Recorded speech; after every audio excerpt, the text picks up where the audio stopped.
The love always gives, never expected anything. So దేవుని ప్రేమ గురించి మాట్లాడితే గ్రీక్ భాషలో అయితే 3 పదాలు వాడారు. ఫస్ట్ ఏంటంటే అగాపే. అగాపే అంటే ఏంటంటే దేవునికి సంబంధించి అంటే దేవుని యొక్క ప్రేమకు సంబంధించి మాత్రమే ఆ పదాన్ని మెన్షన్ చేశారు గ్రీక్ భాష. ఎందుకంటే బైబిల్ మొత్తం ఎన్ని భాషలో రాయబడే తెలుసా మీకు? 3 భాషలో రాయబడింది. ఏంటి తర్వాత? ఇప్పుడు అరబిక్, గ్రీక్. సో కాబట్టి గ్రీక్ భాషలో న్యూ టెస్టమెంట్ అంతా కూడా ఉంది కనుక దాంట్లో మొట్టమొదటి వాడు ఏంటంటే అగాపే అంటే ఏంటంటే దేవుని ప్రేమ. అది ఎప్పుడు కూడా ఇవ్వగలిగేది, తిరిగి ఆశించేది మాత్రం కాదు. సో అంతకంటే ఇంకా మనము దాని గురించి ఎక్స్ప్లెయిన్ చేయలేము. సో అంతు చూసినటువంటి గొప్ప ప్రేమ కంటే ఆ ప్రేమ మనం అనుభవిస్తున్నాం. నెంబర్ 2 ఏంటంటే ఫిలియో లవ్ అంటే ఏంటంటే ఇంకో వర్డ్ ఫిలియో అంటే ఏంటంటే అన్నదమ్ముల మధ్య, అధ్యక్షుల మధ్య ఉన్నటువంటి ప్రేమ పదం. మామూలుగా అన్నదమ్ముల మధ్య కూడా ఏంటంటే ఇప్పుడు ప్రేమ అది ఫిలియో అనే పదాన్ని వాడారు. తర్వాత యూరోస్ అంటారు. యూరోస్ అంటే ఏంటంటే భార్యాభర్తల మధ్య ఉండేటువంటి ప్రేమ. సో ఇది డిఫరెన్సెస్. కానీ అగాపే అనేటువంటి ఆ వర్డ్ మాత్రము వేరే ప్రేమకు సంబంధించింది కాదు, కేవలం దేవుని ప్రేమను ఉద్దేశించి మాత్రమే ఆ పదాన్ని బైబిల్ గ్రంథంలో రాశారు. కాబట్టి అది పరిశుద్ధమైంది, పవిత్రమైంది, స్వార్థం లేకుండా మనల్ని సహించేది, మన మీద ప్రేమ చూపించేది, మనల్ని కోరుకునేటువంటిది దేవుని యొక్క ప్రేమ. కాబట్టి మీరు ప్రేమ కోసము 1 యోహాను పత్రిక మీరు చదవండి, మీకు చాలా బాగా ఉంటుంది. 1 యోహాను పత్రికలో మీరు ఎన్ని అంటే అన్ని వర్షాలు చాప్టర్ 5 చాప్టర్స్ ఉన్నాయి కదా, అన్నీ కూడా మీరు చదవండి, మీకు చక్కగా అనుభవం. ఓకే కదా? ఇంకా మీకు ఏమైనా ఉంటే తర్వాత మీరు నన్ను అడిగినట్టు మీకు క్లారిఫై చేస్తాను. సో ఇంకా సోదరు చెప్పిన విధంగా ఏంటంటే ఒక వ్యక్తి రక్షింపబడి జెన్యున్గా చెప్పారు, ఎమోషనల్ బీయింగ్ అంటే ఇప్పుడు వాక్యం బాగా చెప్తున్నారు అనుకోండి, బాగా ఇక్కడ చెప్పినప్పుడు ఏం జరుగుతుంది అంటే అది నేను కూడా ఇలా బ్రతకాలి, ఇలా జీవించాలి, ఇలా దేవుని సంగీతంగా రావాలి, ప్రతి ఆదివారం తప్పకుండా రావాలి, సార్ వచ్చి చెప్పేసి ఇలా హైదరాబాద్లో పాస్టర్ వచ్చి చెప్పేసి వెళ్ళిపోయారు కదా అని ఆలోచన చేస్తాను. నెక్స్ట్ సండే వచ్చింది అనుకోండి, ఏం జరుగుతుంది?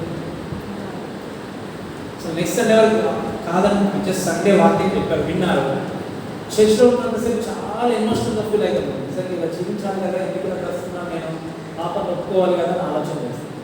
ఒక్కసారి బయటకు వెళ్ళి చెప్పులు వేసుకున్నంత లోపల మనకు గుర్తుంటుంది చెప్పండి వాళ్ళు. అంటే ఏంటి? ఎమోషనల్గా నేను రక్షింపబడ్డానేమో అన్నటువంటి స్థితిలో ఉండడానికి వీల్లేదు. జెన్యూన్ సాల్వేషన్ కావాలి. రక్షింపబడే విషయం గురించి ఆలోచన చేస్తే ఖచ్చితంగా ఈరోజు నేను మరణిస్తే దేవుడు కనుక లోకానికి వస్తే ఆయనతో పాటు నేను ఉంటాను అన్నటువంటి నిశ్చయత నీకున్న రోజు ఖచ్చితంగా పరలోకానికి వెళ్తాం. చనిపోయినా బ్రతుకు.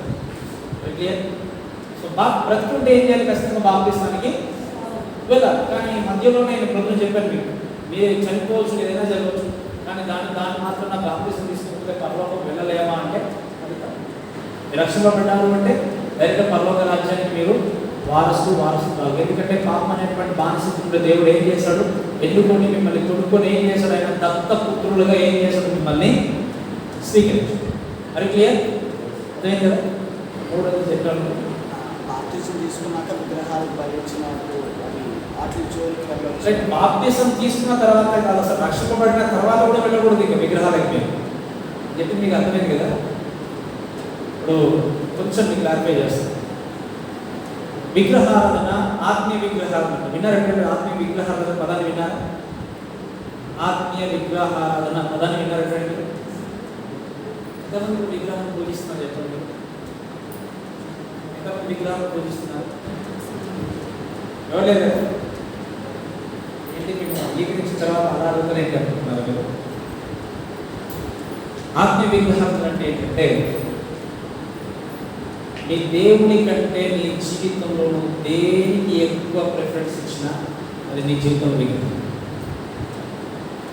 మీ తల్లిదండ్రులకు కావచ్చు, భార్యకు కావచ్చు, భర్తకు కావచ్చు, పనికి కావచ్చు, ఇవి ఏదైనా ఆటకి కావచ్చు, లేదా సినిమాలకు కావచ్చు, డివోర్స్ కావచ్చు, స్టూడెంట్స్ కావచ్చు, ఏదైనా ఒక వ్యక్తికి, ఒక వస్తువు నీ జీవితంలో కనుక ప్రాధాన్యత ఇస్తే అది నీ జీవితంలో విగ్రహం, ఆత్మీయ విగ్రహం.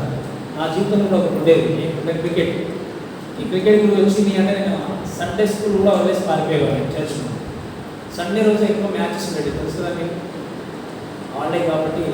మా ఫ్రెండ్స్ అందరూ వచ్చి చర్చ్ నుండి సైగా చేశారు, ఎప్పుడు నా లైఫ్లో మిస్ కాలేదు నేను వచ్చేసి క్రికెట్ మ్యాచ్ ఉంటే మాత్రం. సో అలా నా జీవితంలో చాలాసార్లు మారిపోయాను నేను గ్రౌండ్లోని. మా మాస్టర్ వచ్చేసి చాలా చేశాడు. చేసిన తర్వాత ఒక రోజు వచ్చింది నా జీవితంలో, ఆట ముఖ్యమా దేవుడు ముఖ్యమా, ఒక డిసిషన్ తీసుకుని పక్కన వెళ్ళిపోయాను. అలా నీ జీవితంలో దేవుడి కంటే ఎక్కువగా ఏదైతే ఉందో ఆ ఆత్మీయ విగ్రహాలు, అదే ఆత్మీయ విగ్రహాలను మనం పక్కన పెట్టాలి అనుకున్నప్పుడు ఇంకా దేవుడు అంగీకరించిన తర్వాత ఏ విగ్రహాన్ని మనం పూజించడానికి మొక్కడానికి వీలనేది క్లియర్ చేస్తాం. నిజంగా రక్షింపబడినటువంటి వ్యక్తి ఎప్పుడు విగ్రహాలను చేస్తున్నాడు అంటే వ్యక్తి రక్షింపబడినట్టే లేదు. మళ్ళీ చెప్పమంటారు కదా, నిజంగా రక్షింపబడిన వ్యక్తి ఎప్పుడు కూడా విగ్రహారాధన చేయడు, విగ్రహాలను కొనసాగిస్తున్నాడు అంటే ఆ వ్యక్తికి నిజమైన రక్షణ అనేది. ఎందుకంటే నాకు తెలుసు నా దేవుడు నా జీవితాన్ని మార్చిపాడు, పరలోకం తీసుకెళ్ళేటువంటి దేవుడు ఆయన నిజమైన దేవుడు అని తెలిసిన తర్వాత నేను ఇంకా పక్క దేవుడు ఎందుకు నేను వెళ్ళి మొక్కుతాను? మీకు అర్థమైతే చిన్న మాట, ఎందుకు నేను దాంట్లో నమ్మకం ఇస్తాను? ఇంకా ఇచ్చలేదు కదా. కాబట్టి క్లారిఫై అయిందనుకుంటాను. అర్థమైంది ఇంకేమన్నా మీకు? యాక్చువల్గా అంటే ఇప్పుడు ఆమె ఓకే సార్, ఆ లైన్లో ఉంది సార్. తన భర్త ఇంకా అన్నిటిగానే ఉన్నాడు సార్. అయితే భార్యాభర్తలు కనుక తను చేసే పనిలో ఈమె రైట్. దాని గురించి కూడా వాక్యం ఏముంది? ఒకవేళ మీ భర్త అన్యుడైతే అవిశ్వాసి అయితే ఏం చేయాలి? భార్య చెప్పండి, ఏం చేయాలి? వాక్యం ఉంది కదా, ఏముంది? అవిశ్వాస అయిన భర్త ఒకవేళ మీకు ఉన్నట్టయితే విశ్వాసులైన భార్యను బట్టి ఆ వ్యక్తి ఏమవుతాడు? రక్షణలోకి వస్తాడు. వేరే సాధ్యం అవుతుంది అంటే మొట్టమొదటి నేను చెప్పేది ప్రార్థన. ఓకే, ప్రార్థన మించినటువంటి మెడిసిన్ కానీ, ప్రార్థన మించినటువంటి సొల్యూషన్ కానీ ఇంకా మీ జీవితం లేదు. ప్రార్థన చేస్తే ఈ రోజున్న సిచ్యువేషన్ ఇంకొక రోజు ఉండకపోవచ్చు, ఖచ్చితంగా మారుతుంది. కాబట్టి మీరు చేయాల్సింది ఏంటంటే ప్రార్థన చేయడం. మొట్టమొదటిగా ఫిజికల్గా లేదా వ్యక్తిగతంగా నీ దేవుడి గురించి తెలుసుకున్న తర్వాత ఎంత బలవంతం చేసినా నీ జీవితంలో మనస్ఫూర్తిగా మాత్రం నువ్వు అక్కడ పెట్టలేవు నీ మనసు. కాబట్టి చేయాల్సింది ఏంటంటే ప్రార్థన చేసి ప్రభావంలో మార్చండి అని తప్పకుండా ప్రార్థన చేయండి. ఇది చాలా కుటుంబాల్లో జరుగుతుంది. ఎందుకంటే ఒకరు రక్షపడి ఇంకో రక్షపడక తర్వాత ఫోర్స్ఫుల్గా ఆగిపోవడం, చర్చకు రాకుండా అప్పగించుకోవడం ఇవి జరుగుతూ ఉంటాయి. సో కుటుంబంలో అక్కడ పాడవకూడదు, కుటుంబం నాశనం అవ్వకూడదు. కుటుంబాన్ని దృష్టిలో పెట్టుకొని దేవుడి దగ్గర వచ్చి ప్రార్థన చేసినప్పుడు మన జీవితాన్ని కట్టినటువంటి దేవుడికి కుటుంబాన్ని కట్టడం పెద్ద కష్టమేమి. ఈ మాటను బట్టి నమ్మి విశ్వాసంతో ప్రార్థన చేయండి. ఖచ్చితంగా దేవుడు మీకు మార్గాన్ని చూపిస్తాడు. అర్థమైంది కదా? రైట్. ఇంకేమున్నాయి? ఇంకా బాప్తిసానికి సంబంధించి కానీ రక్షణకు సంబంధించి కానీ ఏం క్వశ్చన్స్ ఏం లేవు కదా సార్? బాప్తిజం తీసుకున్నాక ఆ భర్త వలన అంటే కొంచెం వంట అది బలిచ్చిన వాటిని చేయాలి సార్. అంటే ఇప్పుడు ఏమంటున్నంటే బాప్తిజం తీసుకున్నా తీసుకోకపోయినా ఆయన చేసేటువంటి ఫోర్స్ వల్ల ఒకవేళ మీరు కొనసాగించిన మీకు తెలుసు ఏంటి, ఉదయపూర్వకంగా మీకు తెలుసు నేను దేవుని అంగీకరించాను కాబట్టి దీంట్లో ఇన్వాల్వ్ అవ్వాలి. ఒకవేళ బలవంతం చేసిన ఒకసారి వెళ్ళి ఇన్వాల్వ్ అయినా నేను చెప్పేది ఏంటంటే దేవుని దగ్గర మీరు మొరపెట్టినట్టయితే అక్కడ వెళ్ళకుండా దేవుడే మీరు పక్కన తీసుకెళ్ళి. అందుకే ఒక మాట చెప్పండి, కుటుంబము అక్కడ పాడు కాకుండా జీవితాన్ని మార్చినటువంటి దేవుడు కుటుంబాన్ని పాడు కాకుండా నాశనం చేయకుండా ఖచ్చితంగా కడతాడు. ఎందుకంటే నేను ఎంతోమంది వ్యక్తుల జీవితాలు చూస్తాను, ఎంతోమంది కుటుంబాలు ఇలాంటి కొంతమంది పూజలు చేయాలి దేవుడిని కొడకాలని చెప్పేసి ఫోర్స్ చేసిన వాళ్ళు చివరికి ఎందుకో ఏమో వాళ్ళే వద్దులండి నేను ఒక్కనే వెళ్తానని చెప్పేసి వెళ్ళిపోయిన వాళ్ళని చాలామంది నేను చూస్తాను. జనసాధ్యం ఏంటంటే కేవలము ప్రార్థన ద్వారా. ఈ జీవితంలో ప్రార్థన సమస్య ఉంటే ఒకటే సొల్యూషన్, దేవుడి దగ్గర ప్రార్థించండి. ప్రభా నేను మాత్రం మిమ్మల్ని అంగీకరించిన ఆత్మ అయినటువంటి దేవుడిని మేము ఈ విగ్రహాన్ని పూజించలేము, దాని దగ్గర నేను రాలేదు కాబట్టి ప్రభా నాకు మీరే సహాయం చేయని ప్రభా మీరు ప్రార్థిస్తే ఖచ్చితంగా దేవుడు మీకు మార్గాన్ని తెరుస్తాడు, ఓపెన్ చేస్తాడు. ఆయన విశ్వాసం ఉంచండి, అది చాలా ప్రాముఖ్యమైనది. కానీ మరీ బలవంతం ఒకవేళ ఆయనతో పాటు వెళ్ళినంత మాత్రాన దాన్ని మొక్కినట్టుగా మొక్కి దాన్ని వాళ్ళని అవుతారు కానీ అక్కడికి కూడా వెళ్ళకుండా నన్ను కాపాడే ప్రభావం నేను మాత్రం ప్రార్థించాను. ఓకే, అర్థమైంది. కాబట్టి వెళ్ళినంత మాత్రాన దోషం ఇప్పుడు టెంపుల్లోనికి వెళ్ళామనుకోండి, మొత్తం మొక్కడానికి కాదు మనం వెళ్ళేది. సో బలవంతం చేసిన వెళ్ళామని మొక్కడం మాత్రం మీ ద్వారా సాధ్యం కాదు. ఎప్పుడు సాధ్యం కాదు? నిజంగా రక్షణ. ఇప్పుడు బెల్లానందులో హైదరాబాద్ ఒకసారి మా ఫ్రెండ్స్ అందరూ చూద్దామని చెప్పేసి వెళ్ళిపోయాం పైన, ఇవి అంతా చూద్దామని చెప్పేసి. అది వెళ్ళినంత మాత్రం మనం వెళ్ళి మొక్కట్లేదు. ఎందుకోసం వెళ్ళాలి మేము? హైదరాబాద్కి వచ్చి చూద్దాము, బాబా వ్యూ బాగుంటుంది. మన ఆత్మీయ దేవుడు మన హృదయంలో ఉన్నాడు కనుక మనం వెళ్ళాము, ఎక్స్టెండ్ మాత్రమే. బట్ నిజంగా జన్యుగా రక్షింపబడితే లేవు ఎప్పుడు కూడా విగ్రహాల దగ్గర ఒకరు లేవు, వాళ్ళు ఏమాత్రం కూడా ఆ వ్యక్తిని ఆ యొక్క దాన్ని మాత్రం పూజించింది. అర్థమైంది కదా మీకు? సరే,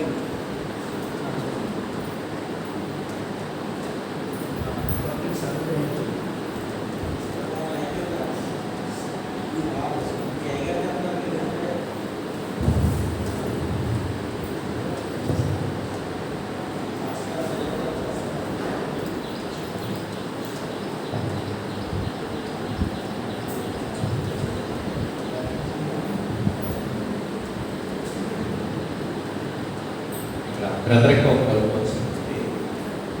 నేను దేవుడు సేవ చేస్తాను, దయచేసి నాకు వచ్చిన డౌట్ కాదు. బ్రదర్కి ఇందాక నుంచి ఆయన ఆలోచించి నన్ను అడుగుతున్నాను. సరే ఆయన అడిగితే ఆయన లేకపోతే నేను చెప్తాను. ఆయన ఉన్నారు కదా, మార్క్స్ 16:16 నమ్మి బాప్తిసం పొందువాడు రక్షించబడును, నమ్మని శిక్ష పొందుబడును కదా. ఇందాక నుంచి రక్షణ అన్నారు. ముందు నమ్మి బాప్తిసం పొందని రక్షణ వస్తుందా, లేకపోతే నమ్మి బాప్తిసం పొందడం ముందే రక్షణ వస్తుందా అనేది ఆయన ప్రశ్న. దానికి ఆ టాపిక్ నేను ప్రోగ్రామ్ టచ్ చేయలేదు, ఎందుకంటే చాలా పెద్ద టాపిక్ కనుక. ఇంకోటి చెప్తాను ఏంటంటే,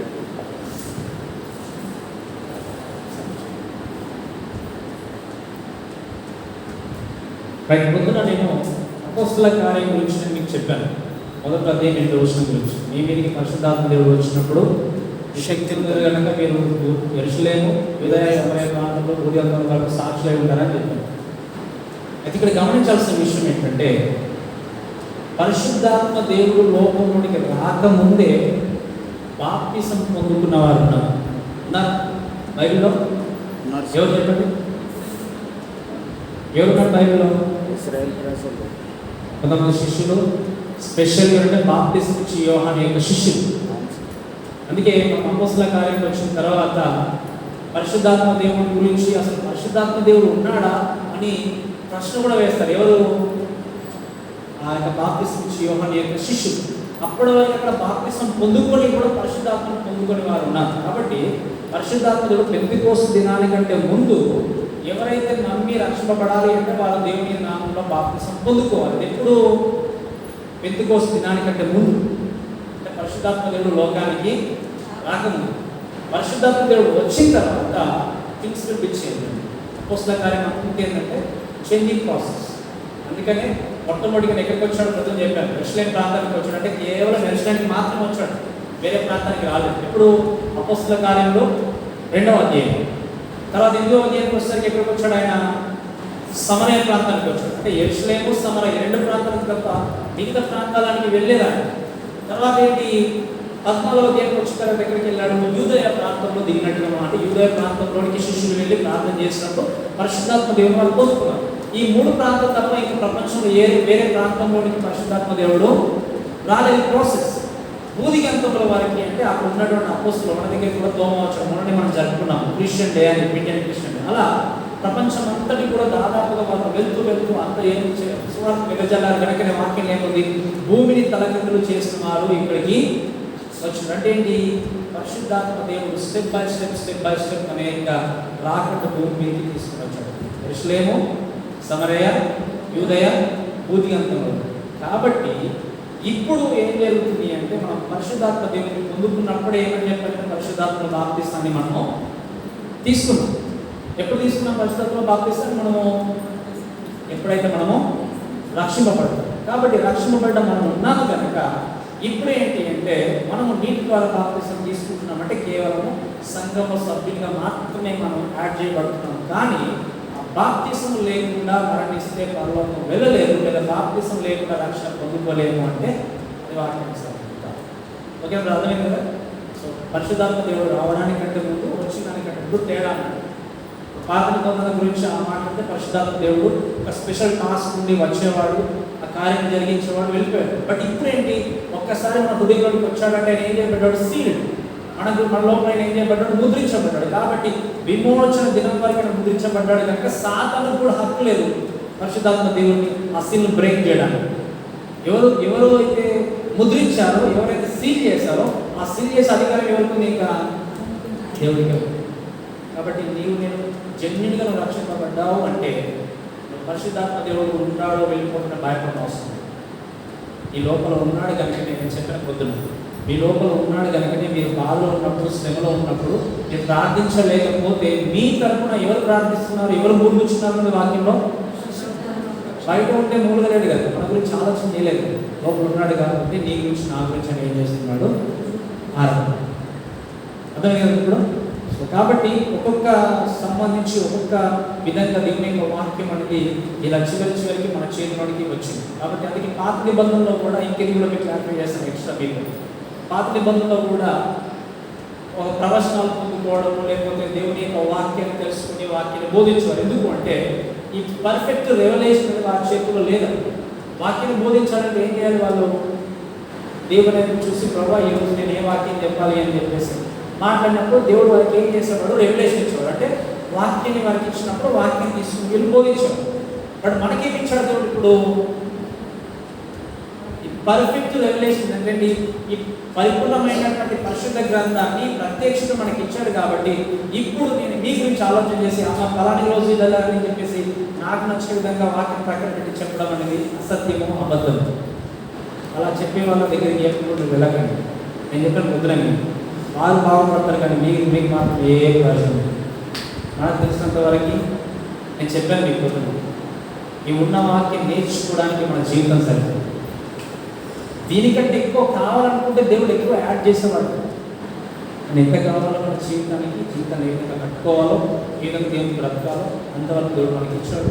ఈ ఉన్న వాక్యం నేర్చుకుని దేవుడి కొరకు జీవించినట్టయితే అదే మన జీవితానికి ఆశీర్వాదం. అర్థమవుతుంది కదండి? సో అది పెంతెకోస్తు దినానికి ఉన్నటువంటి తేడా. కాబట్టి దీన్ని మనం దృష్టిలో పెట్టుకుని మనం ముందుకు వెళ్ళాం. So anything ఇంకేమంటారు? బ్లాక్ అయింది కదా. బాప్టిజం తీసుకోవడానికి నీళ్ళలో మూడడానికి చాలా మంది భయపడుతున్నారు సార్. అలాంటివి కావాలి అంటే నాకు తెలుసు సార్, అంటే వాళ్ళు సేవుడు కాబట్టి రాజ్యానికి వెళ్తారు సార్. అంటే కొంతమంది ఏం చెప్తున్నారంటే అది ఇచ్చేస్తే అయిపోతుంది కదా అన్నట్టు మాట్లాడు. బాప్టిజం ఇచ్చేస్తే కూడా అయిపోతుంది కదా ఆ చివరి విషయం ఏంటంటే ఏదైనా మనం డిస్కస్ చేసుకోవచ్చు. ఒక వినండి, అంటే పరలోకం బాప్టిజం ఇచ్చేస్తే, అంటే అన్ని పరలోకం వెళ్ళాలంటే బాప్టిజం కూడా ఇచ్చేస్తే మాకు ఒక బ్యూటీ లాగా అనిపిస్తుందని అనుకుంటున్నారు. వాళ్ళు ఏమనుకుంటున్నారు? అవును సార్, అంటే ఇంకా ఎలాగో అంగీకరించారు కదా. అంటే చివరి స్టేజ్లో ఉన్న కదా కేసులు అయినాయి సార్. ఒకటి ఒక ఆమెకి పొలగడం అంటే నీటిలో ఉంచడం భయం సార్. అంటే ఆమెకి ఇవ్వలేక పోతున్నాం సార్. అంటే బాప్టిజం విగ్రహం తీసుకుంటారు సార్. ఆవిడకి ఇవ్వని పర్లేదు నాకు తెలుసు సార్. అయితే కొంత ప్రెషర్ చేసింది ఏంటంటే అదే అది కూడా ఇచ్చేస్తే అయిపోతుంది కదా అన్నట్టు ఆవిడకి ఏం చేస్తారంటే 3 బిందులు నీటి నుంచి పోయడం అనేది జరుగుతుంది. సో ఒక మాట చెప్పాను వినండి. దానికి చాలా చోట్ల ఎగ్జాంపుల్ ఏంటంటే, ఇప్పుడు మీకు ఈత రాదు, ఫ్రెండ్స్కి ఈత వచ్చు. సరే నేను చెప్తాను. సరే నేను చెప్పే ఆన్సర్ను కూడా మీకు క్లారిఫై అయితే నేను మళ్ళీ ఒకసారి చెప్తాను. అయితే ఏమన్నాడు అంటే ఆయన ఏమన్నాడు అంటే క్వశ్చన్ ఏం చేశాడు అంటే, పరలోకం మీద మామూలుగా రక్షింపబడిన తర్వాత కొంతమంది నీళ్ళలో ముట్టడానికి లేదా నీళ్ళలోకి రావడానికి భయపడతారు కదా కొంతమంది. అదిదో భయపడాలి చేసిన ఎప్పుడో ఒకసారి ఇచ్చేస్తే అయిపోతుంది కదా, ఎందుకు వెయిట్ చేయడం, ఎందుకు లేట్ చేయడం అని చెప్పేసి దాని గురించి మళ్ళీ ఆగి చేసిన అంతెందుకు ఇచ్చేస్తే అయిపోతుంది కదా, ఒక ప్రాసెస్ అయిపోతుంది కదా అని అంతే కదా. ఇదే ఒక దాన్ని ఏంటి ఏదైనా బిల్లు తీసేసి చెప్పాను కదా కుమ్మరి గురించి చెప్పాను కదా. ఓకే మళ్ళీ చెప్తున్నాడు. ఓకే చిలకరింపు కానీ లేదా కుమ్మరింపు కానీ చేయొచ్చు కదా అని ఆయన క్వశ్చన్ వేస్తున్నాడు. కానీ పొద్దునంటే మీకు చెప్పాను, ఏమని చెప్పాను? వాక్యానుసరమైన బాప్టిజం ఏంటి? ఇమ్మర్షన్, ఉంచడం. అండ్ ఈ బ్యాప్టిజో అంటే ఏంటి? ముంచుట. కాబట్టి ఆయన ఆ రోజు అంత్యోక్య దేశం చెందినటువంటి నపుంసకుడు కూడా పిలుపు దగ్గరికి వచ్చిన తర్వాత ఏం చేశాడు? నీళ్ళు సమృద్ధిగా ఉన్నప్పుడే మునిగాడు వాక్యం. కాబట్టి నేను ఉంచడం అనేది ప్రాముఖ్యం. మరణ చూపించాను కదా, మరణ పునరుద్ధానంలో పాల్గొని పొందుకోవాలి అనేటువంటి సింబలైజేషన్ ఉంది కనుక మనం ఏం చేయాలి? వాక్యాన్ని బాప్తిసం తప్పకుండా తీసుకోవాలి. సో దీనికి క్లారిఫై చేస్తూ ఇంకొంచెం అడిగిన ప్రశ్న ఇంకేం ప్రశ్న సార్? ఇంకేం ప్రశ్న అంతే.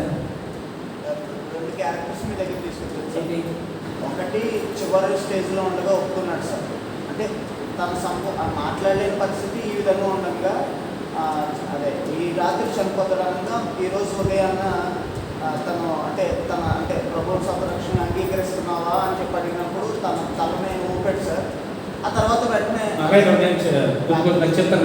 ఇప్పుడు మీకు అర్థమైంది కదా, ఇక్కడ ఖచ్చితంగా ఏంటంటే ఇక్కడ మనం దేవుని యొక్క మరణ పునరుద్ధానంలో పాల్గొని పొందుకుంటున్నాం కనుక ముంచుగా అనేటువంటి బాప్తిసాన్ని మనం తప్పకుండా తీసుకోవాలి. వాక్యానుసరంగా మనకి ఇవ్వబడినటువంటిది డెత్ అండ్ బరియల్ రిజర్వేషన్. ఓకేనా? కాబట్టి మనము దాన్ని ఇప్పుడు కొనసాగించడం వీళ్ళు ఓల్డ్ టెస్ట్మెంట్లో చాలా సందర్భాల్లో దగ్గరికి దుమరిపి బ్యాప్టిజం ఉంది. బట్ ఈ బ్యాప్టిజం మనకు దేవుని యొక్క వాక్యంలో మెన్షన్ చేయబడింది ఏంటంటే బ్యాప్టిజో. ఈవెన్ మత్తయి సువార్త 20:18 కూడా రాయబడిన వాడిందంటే బ్యాప్టిజో. కాబట్టి మనం నీటిలో ముంచడం అనేది చాలా ప్రాముఖ్యమైనది కాబట్టి ఆ బ్యాప్టిజంలోకి వెళ్ళాలి. ఇంకొక విషయం నేను చెప్పాల్సిన విషయం ఏంటంటే, ఉదాహరణకి నేను చెప్పాను, ఇప్పుడు మీకు ఈత రాదు, బట్ ప్రిన్స్ ఈత వచ్చు. నదిలో ఆయన దిగాడు. ఆ నదిలో దిగిన తర్వాత ఆయనకు లోతు ఎంత ఉందో ఎక్కడ ఏముందో బాగా తెలిసాడు. ఓకే, అర్థమవుతుంది కదా మీకు? అయితే ఆయన నదిలో ఒకవేళ బాగా కష్టంగా ఎదుగుతున్నప్పుడు మీరు ఆ బయట నిలబడి ఆ ఫ్రెండ్స్ అలా కదండి, మాస్టర్ అలా కదండి, ఇలా అలా అని చెప్పేసి ఎన్నైనా మీరు సజెషన్స్ ఇస్తారు. మీకు అర్థమవుతుంది కదా? కానీ అక్కడ లోతు ఎంత ఉందో, ఎలా ఈదాలో, ఏ విధంగా బయటకు రావాలో ఆయనకు బాగా తెలుసా, మీకు బాగా తెలుసా? ఈనాటి మంది చాలామంది, కొంతమంది విశ్వాసులు సేవకులు కూడా మాకు బైబిల్ కాలేజ్ ఎందుకండి, బైబిల్ ఎందుకండి, మేము ఈజీగా చెప్పేస్తామండి అని అనుకుంటాను. ఇది చదివిన వ్యక్తికి తెలుసు దీన్ని ఎంత లోతున్నాను. బయట నుండి ఎన్నైనా మాట్లాడవచ్చు, ఈరోజు నేను పొందుకున్నాను ఏదైనా చెప్పవచ్చు. బట్ మాట్లాడే ప్రతి మాటకి ఒక దినాన్ని ఏం చేయాలి? లెక్క చెప్పుకోవాలి. నేను మొట్టమొదటిగా బైబిల్ కాలేజ్కి వెళ్ళడానికంటే ముందు నేను 9th క్లాస్లో మొట్టమొదటిగా ప్రీచింగ్ చేశాను. వాక్యం చెప్పాను. ఇప్పుడు నా 9th క్లాస్లో వాక్యం చెప్పిన తర్వాత ఈజీగా వాక్యం చెప్పేసాను.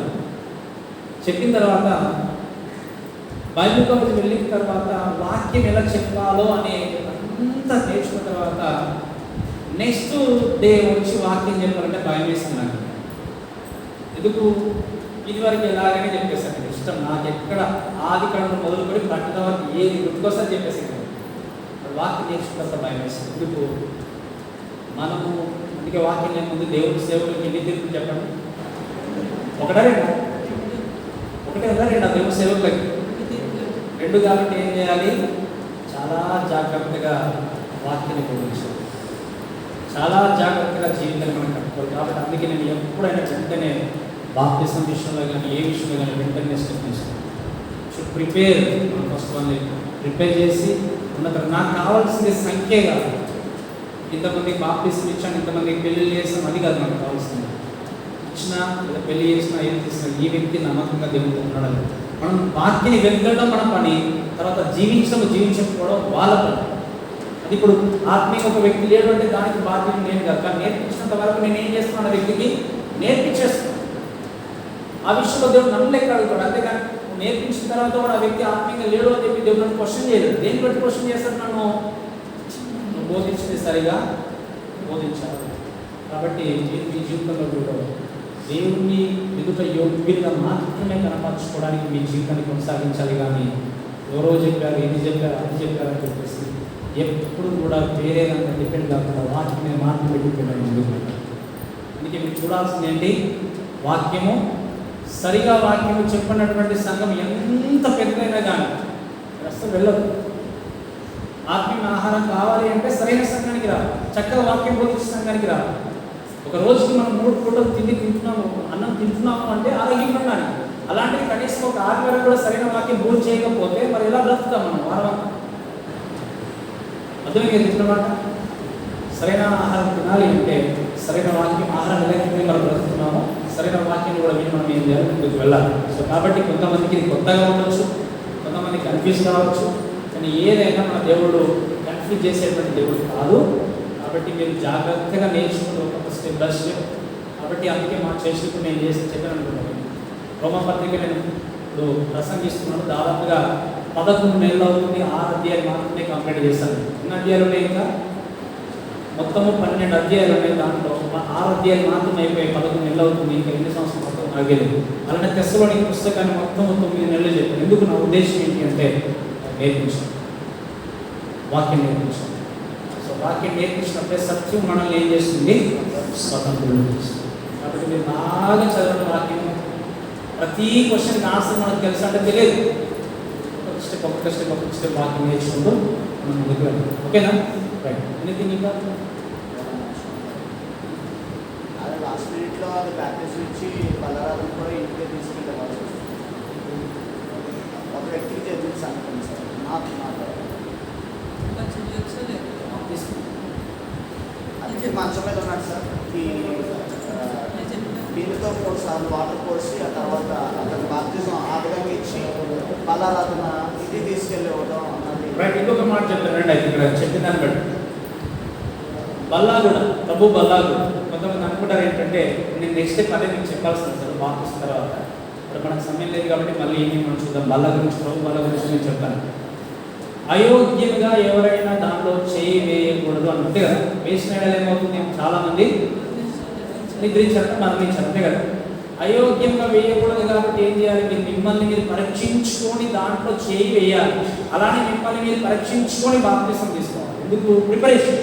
సో ఇక్కడ ఒక సండే లేదా ఒక వారం, ఒక నెలలో బాప్తిస్తున్నాం. ఒక నెలలో ప్రభు బలం తీసుకోలేకపోతే నా జీవితంలో ఏదో కోల్పోయానని ఆలోచన చేస్తాను, కానీ నమ్మకంగా నేను జీవితాన్ని కొనసాగించాను నేను మాత్రం ఆలోచన లేదు. ఒక నెల ప్రభు బలం మిస్ అయినంత మాత్రం నీకు నష్టం ఏం లేదు. కానీ అది తీసుకునే ముందు నీ జీవితాన్ని పరీక్షించుకుంటున్నావు లేదని చాలా బాగుంది. అయ్యో ఈరోజు ఈ నెల నేను ప్రభు బలం తీసుకోకపోతే దేవుడు నన్ను కోపగించుకుంటాడేమో నువ్వు ఫీల్ కావాల్సిన అవసరం లేదు. నువ్వు నీ పరిస్థితి దేవుడికి బాగా తెలుసు. నువ్వు సిక్ బెడ్ పైన ఉన్నావా, లేకపోతే ట్రావెలింగ్లో ఉన్నావా, ఎక్కడ ఉన్నావో దేవుడికి బాగా తెలుసు. కాబట్టి హాస్టల్ పరిగెత్తుకొని వచ్చి మీరున్న చోటుకు వచ్చి చూపాల్సింది అనేది ఏం లేదు. సమాజంలో కూడుకొని ఏం చేయాలనుకుంటే తిరగాలి. కాబట్టి మీరు మిమ్మల్ని మీరు పరీక్షించుకొని వ్యవస్థలో దాంట్లో పవిత్రంగా పాల్గొంటూ ఉండాలి. కానీ దాన్ని చులకనగా చూడడానికి వీలనేది. ఎందుకు? ప్రభు వల్ల దేవుని యొక్క మరణానికి, ఆయన యొక్క దేహానికి, ఆయన యొక్క రక్తానికి అది జ్ఞాపకార్థంగా మనం తీసుకుంటున్నాం. కాబట్టి దాని విషయంలో మనం చులకన అనేది పనికి. ఓకేనా ఫ్రెండ్స్? నేను మీకు ఈవినింగ్ దేవుని చిత్తం అయితే దాని గురించి నేను మొత్తం మీకు డీటెయిల్స్ చెప్తాను ప్రభు వల్ల కోసం. ఓకే కదా?